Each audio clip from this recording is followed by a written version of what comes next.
अब जल साहब, बात की जाती है पाकिस्तान की तरक्की और पाकिस्तान के साथ मुवाजने की। बांग्लादेश तो उससे एक साइड पर बैठा हुआ, उनको तो कोई प्रॉब्लम नहीं है। उसके बावजूद ठीक है इकॉनमी। मैं तो ये समझता हूँ, ये मेरी अपनी थ्योरी है, मैं गलत हो सकता हूँ, इसमें कोई शक नहीं कि हमारी गलतियां हैं, लेकिन हमें हमारे तो वो भाई हैं। वो ठीक है, जो तलखियां थी, जो कुछ हुआ वो हुआ। हमें तो उनकी तरक्की पर कोई प्रॉब्लम नहीं है। बिस्मिल्लाहिर्रहमानिर्रहीम। अस्सलामु अलैकुम बंधुरा अपनारा केमन आছেন আশা করি সবাই ভালো আছেন। আমি জুনেদ আলী, আপনারা দেখতেছেন জুনেদ আলী অফিশিয়াল। আমি আপনাদের জন্য একটি ভিডিও ফ্লাই করতে যাচ্ছি, সবাই দেখবেন, আশা করি সবাই দেখবেন, ভালো লাগবে। आज बात करने वाले हैं जी पाकिस्तान के रिटायर्ड जनरल के हवाले से, जब उनसे बांग्लादेश के बारे में सवाल किया गया कि आज बांग्लादेश की मईशत हमसे आगे निकल चुकी है। आज वो बांग्लादेश जो 1971 में हमसे अलग हुआ था, आज वो हमसे कहीं ज़्यादा आगे निकल चुका है। सिर्फ हमसे ही नहीं बल्कि बांग्लादेश से भी निकल चुका है आगे। क्या ये हमारी दहशतगर्दी की वजह से जो लॉस हुए हैं उसकी वजह से है, या जो पाकिस्तानियों ने 80,000 के करीब दहशतगर्दी के अंदर जाने दी हैं उसकी वजह से हम पीछे रह गए हैं? तो बांग्लादेश की कामयाबी के ऊपर रिटायर्ड जनरल ने क्या जवाब दिया और बहुत ही खूबसूरत बात करते हुए उन्होंने क्या कहा, आज इसी हवाले से वीडियो की तरफ जाने से पहले आप दोस्तों से गुजारिश है, अगर आप चैनल पर नए हैं तो चैनल को सब्सक्राइब करें, साथ बने बेल आइकॉन को भी दबाएं ताकि आपको वीडियो का नोटिफिकेशन सबसे पहले मिलता रहे। चलें वीडियो स्टार्ट करते हैं जी। हैवी गो।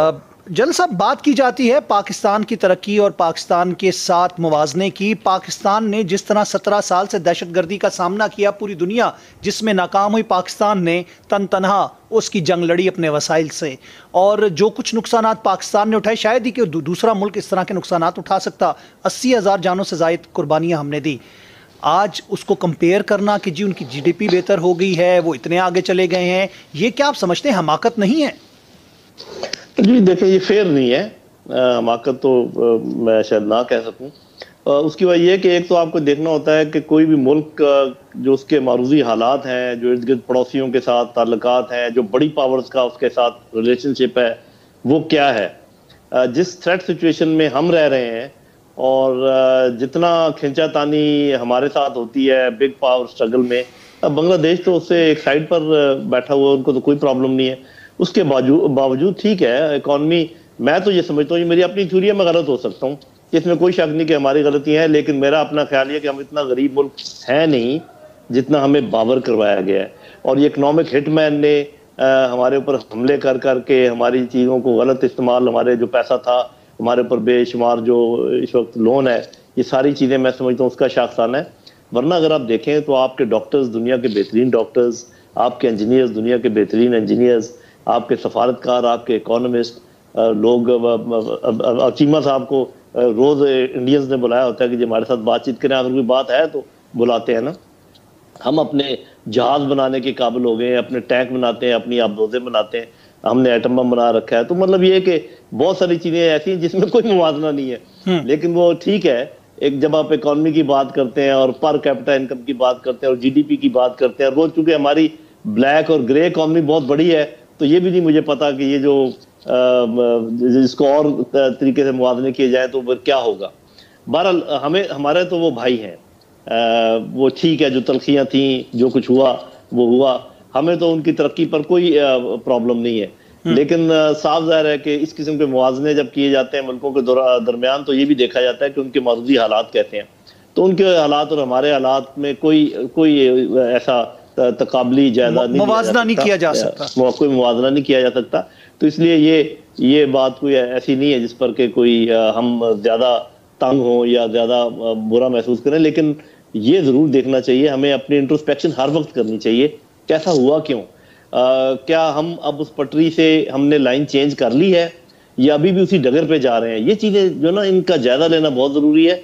और उसमें बातों का ये होता है, देखिए जो बड़े मुल्क हैं उनके जो बाकी ताकतें हैं वो तो अपनी जगह हैं, लेकिन जो वो परसेप्शन मैनेजमेंट कर सकते हैं ना, आपके अवाम की तब्दील कर सकते हैं सोच, और अगर वो आपके लीडरशिप की सोच को काबू में कर लें तो फिर आप गए। और ये कोई अनहोनी बात नहीं है जो मैं जिक्र कर रहा हूं, ये ऐन मुमकिन है कि किसी भी मुल्क की लीडरशिप को वो ये यकीन दिला दें कि आप किसी काम के नहीं है, आपके अंदर कुछ नहीं है, आप बस लेट जाए, आप बैठ नहीं सकते, आप खड़े नहीं हो सकते। इस चीज़ से बचने की ज़रूरत है, इसके लिए मशावरत की ज़रूरत है। और इसीलिए मैं कहता हूँ, और बल्कि लोग जो समझते हैं कि डिक्टेटरशिप की जो खराबियाँ हैं या डिक्टेटर एटीट्यूड की जो खराबियाँ, वो ये हैं जब आप अपने आप को अक्ले कुल समझें और लोगों से मशवरा ना करें और सही लोगों से मशवरा ना करें। मिसाल के तौर पे अगर आपने इंटरनेशनल रिलेशंस की बात करनी है तो भाई आप अपने पुराने सफारतकारों से पूछें।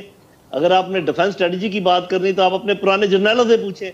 अगर आपके लोग जो हैं जो डिफेंस को कर रहे हैं हैंडल लेटर से, अगर डिफेंस मिनिस्टर हैं और अगर कोई नेशनल सिक्योरिटी एडवाइजर्स हैं, वो लोग हैं जिनका उस चीज से कोई लेना देना नहीं है, जो बाहर से उठकर आ गए हैं और यहाँ आके आपको पढ़ाना शुरू कर दिया है कि जी आपको ये करना चाहिए, वो करना चाहिए। उसके मुकाबले में एक मंजा हुआ सफारतकार आपका नेशनल सिक्योरिटी एडवाइजर होता तो क्या ही बात थी, आपका एक जनरल आपका वजीर दिफा होता तो क्या ही बात है। कि इसमें कौन सी बड़ी शर्माने की बात है या घबराने की बात है या समझ ना आने की बात है। तो भाई बहुत कुछ हम अपने साथ खुद भी कर रहे हैं, लेकिन इन तमाम बातों के बावजूद मैं समझता हूँ कि पाकिस्तान में जान है, पाकिस्तान में उठने के तमाम इम्कानात मौजूद हैं और अल्लाह ताला की ताईद है हमारे साथ। सिर्फ ये है कि अल्लाह ताला मदद तब करता है जब आप अपनी मदद खुद करें। हमें अपनी चीज़ों का जायजा लेके अपनी चीज़ों को ठीक करने, और अहलियत है, अहल लोग हमारे मुल्क में मौजूद हैं, सिर्फ ये कि उनको मौका देने की बात है, सही अशखास को सही जगह पे लगाने की बात है। ये मुल्क रॉकेट की तरह ऊपर उठेगा इंशाल्लाह। जी बिल्कुल। रफ़ी साहब, मैं अब्दुल तो जी ये थी वीडियो और रिटायर्ड जनरल नईम खालिद लोधी साहब का ये बयान था। और बांग्लादेश के बारे में ये बयान जब इनसे लिया गया, जब इनसे बात की गई एंकर की तरफ से कि क्या ये हमाकत नहीं है कि बांग्लादेश के साथ हमारा कंपेयर किया जाता है, तो उनका जवाब जो था वो बहुत ही ज़बरदस्त था। उनका कहना ये था कि कोई हमाकत नहीं है, इसमें कोई शर्माने की बात नहीं है। हमारे भाई अगर आज आगे निकल चुके हैं, हम लोगों को अपनी तलखियाँ भूलनी चाहिए। और जिस तरह से बांग्लादेश तरक्की कर रहा है तो इसके मुतरादिफ जो हैं, इसके जो फ़ैन हैं वो बहुत ज़्यादा बढ़ते जा रहे हैं। और जितनी अच्छी तरह से इन्होंने कामयाबियां हासिल की हैं, मैशत में बेहतर किया है, तो ये बहुत ही ज़बरदस्त फिगर है। और जितनी तेज़ी के साथ ये आगे बढ़ रहे हैं, दुनिया इनकी तरफ देख रही है और रोल मॉडल के तौर पर इनको देख रही है। और आज मैं ये कह सकता हूँ कि इमरान खान हर तकरीर में ये बात करते हुए नज़र आते हैं कि बांग्लादेश आज हमसे आगे निकल गया। तो इससे साफ ज़ाहिर होता है कि गवर्नमेंट जो है, जो हमारी हुकूमत है, वो कहीं ना कहीं ये चीज़ ढूंढ रही है कि बांग्लादेश आज हमसे आगे निकला है तो इसने क्या चेंजिंग की हैं, इसको ढूंढने की कोशिश करता है। और साथ ही साथ वो अमलन तौर पे भी वही रोल मॉडल अपनाने की कोशिश भी कर रहे हैं कि किसी ना किसी तरीके से हम भी बांग्लादेश की तरह अपनी मैशत को ऊपर ला सकें। तो दहशतगर्दी की वजह से नो डाउट बहुत ज़्यादा लॉस हुआ है पाकिस्तान को। पाकिस्तान की कमर तोड़ के रख दी थी। जिस तरह से पाकिस्तान के मुआशी हालात और हमारे हालात ही कुछ ऐसे थे कि हम जिस पोजीशन पे हैं, ये भी बहुत बड़ी बात है कि आज हम लोग इस पोजीशन पे हैं। तो पाकिस्तान को पहले नंबर पे तो दहशतगर्दी ने, दूसरे नंबर पे लोड शेडिंग, उसके बाद गैस का ना मिलना, बहुत सारे बहरान का सामना रहा। उसके बाद फिर भी बहुत हालत बेहतर है, अंदाजे से ज़्यादा बेहतर है। और बांग्लादेश जिसने बहुत ही अच्छे काम किए, बहुत ही अच्छे बेनिफिट दिए बिजनेसमैन को, आज इसीलिए बांग्लादेश की गारमेंट्स, आज बांग्लादेश की मैशत बहुत ज़्यादा पॉपुलर हो चुकी है और बहुत ज़्यादा ऊपर जा चुकी है। यह थी आज की वीडियो। और पाकिस्तान के रिटायर्ड फौजी जनरल नईम खालिद लोधी साहब का आपने बयान सुना। आप इस बयान के बाद क्या कहना चाहते हैं ज़रूर कमेंट करके हमें बताइएगा। बहुत शुक्रिया।